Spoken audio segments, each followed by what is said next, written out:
कार्तिक मास के शुक्ल पक्ष की एकादशी को देवउठनी एकादशी कहते हैं।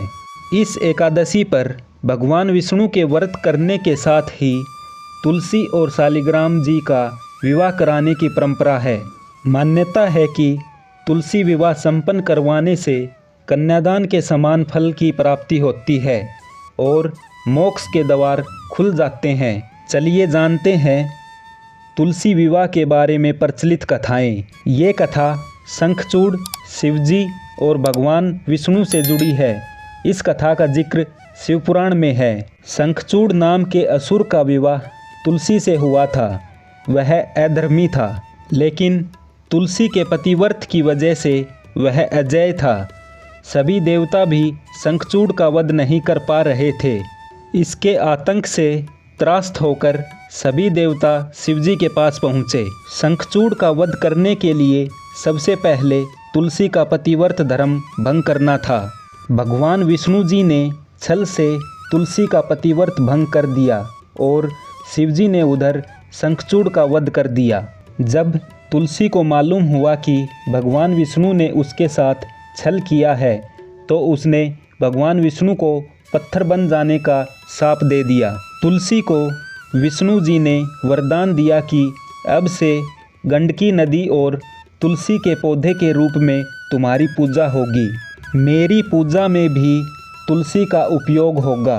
आज भी नेपाल में बहने वाली गंडकी नदी में एक विशेष प्रकार के काले पत्थर मिलते हैं, जिन पर चक्र, गदा आदि के निशान बने होते हैं। इन पत्थरों को भगवान विष्णु का स्वरूप माना जाता है और शालिग्राम के रूप में पूजा जाता है।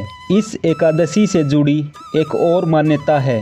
इस मान्यता के अनुसार प्राचीन समय में तुलसी ने भगवान विष्णु को पति रूप में पाने के लिए कई सालों तक तपस्या की थी। इस तपस्या की वजह से भगवान विष्णु ने उससे विवाह करने का वरदान दिया और कार्तिक मास के शुक्ल पक्ष की एकादशी पर विवाह किया था। इसी वरदान से हर साल देवउठनी एकादशी पर शालिग्राम जी और तुलसी का विवाह कराने की परंपरा है।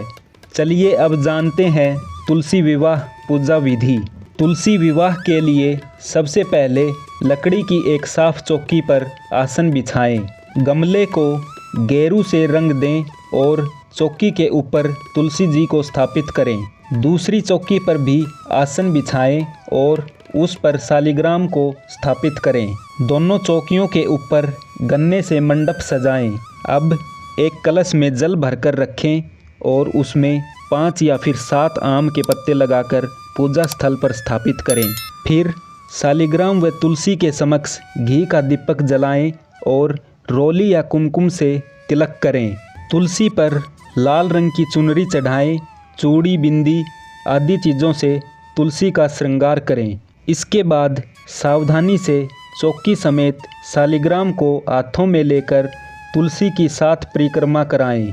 पूजा संपन्न होने के बाद तुलसी व शालिग्राम की आरती करें और उनसे सुख सौभाग्य की कामना करें। साथ ही प्रसाद सभी में वितरित करें।